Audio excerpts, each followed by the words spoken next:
Jacob and I were talking about like the tooth fairy, where this idea of the tooth fairy comes from and how strange it is. And It is strange.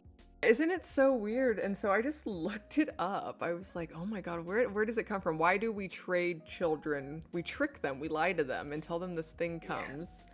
And where does this originate? It originates with the Vikings. Ooh. They regarded teeth as good luck charms. And so their warriors would wear them out in battle. And so they would buy them off of the local children when they lost them. You know, because that's like a non-violent way to get teeth, right? A more moral way to get teeth. And people are like, kids are out trying to make money. They're carrying their teeth around. I get it. And that's as far as I got, but it got me thinking, and this is all speculative. Imagine how weird that got. Like, how did we get from, I didn't keep looking, I just stopped there.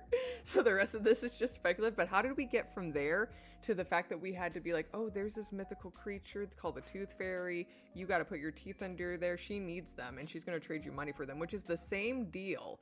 But they took away the whole aspect that teeth are lucky, right?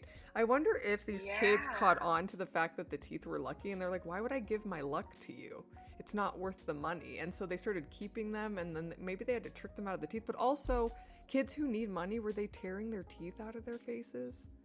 Oh God. Because that gets tricky too, you know? Because that's like, that's why you do not sell organs, because then people start doing weird shit and like selling theirs and other people's organs. You could make a movie about like little Viking children who are like a little gang, and they go around taking other kids' teeth and selling them to Vikings. That's it. As immediately when you said that to me, that was where like I had a flash of you creating some kind of short story around it, like animated movie about children, teeth, and Viking. But yeah, I thought that was interesting. That's the origins of the tooth fairy, and I don't know how we got from point A to point B, but it started with the fact that the Vikings think teeth are lucky. Okay, so what else are like lucky symbols? Because I never had heard about teeth being lucky. Opens the question of like superstitions and how nothing is more wild than superstitions, dude. And yeah, their origins, like rabbit's foot and monkey paws and all these weird things. Yeah. I remember in college I took a class called Science and Religion, and I did my final paper on like Jewish mysticism, and I remember being like balls deep into like this research paper, and it was talking about superstitions and how superstitions led to the witch trials, because you would do little rituals around things you were superstitious about, and so much of like life is around superstitions when we in an agrarian culture, because nothing is ever the same because of like weather patterns and things like that. So you thought you could kind of control those things by being superstitious and doing different rituals. It was fascinating. That is fascinating, but what's weird is people still do that today. And I mean, I feel like, even people who don't believe in magic. I saw an artist on TikTok, and he'll go around and he'll draw a giant circle with chalk, and then he'll write bad luck circle. And then he'll just watch, and people will not walk in it.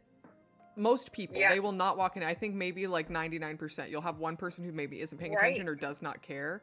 But isn't that weird when you ask people and you survey them, 99% of people don't believe in magic, but when you put something down, you're like, oh, this will give you bad luck. People won't take the chance. Yeah, you're right. Which I find fascinating, because there's this primitive part of us that does kind of believe and is superstitious and does know, maybe no magic is real, or that there's something more that, I don't know, that a circle could give us bad luck if we walk through it. I don't know. Well, and it reminds me of like the idea of the first tarot card, the Magician, and this idea of like willing, your will is what decides, right? That like foundation of the Sephiros. I will things into existence, and superstition is exactly that. You are impacted by superstitions if you will that they are, if you walking into the circle is bad luck. And for the 1% who did walk through the circle and doesn't believe it was bad luck, is because they willed it not to be. It's like, curses only work if you believe in magic and curses. They're not going to work on you. if you don't. Right. But that doesn't mean Right. they're real or not. Is a placebo effect. Does not believing, having a belief system make you immune to the negative side effects of that belief system? I don't know. It's like the idea they say, have you had this experience? They say if you stare into the abyss stares back, in the sense that like the more you kind of look to this part of life, this mysterious, esoteric part of life, you get more reactions from it. Like you have more interactions and more mystical Right. experiences. And Can I talk on that? But for something so different?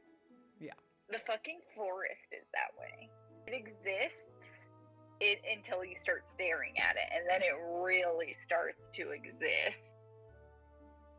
There are branches on trees that wave to you. And you're like, okay, I'm not falling for that. yeah. That's the Fae. And so that's what I mean about, but you don't notice that those energies are in the forest until you really start looking in the forest. There is so much energy in the forest, and there's so many.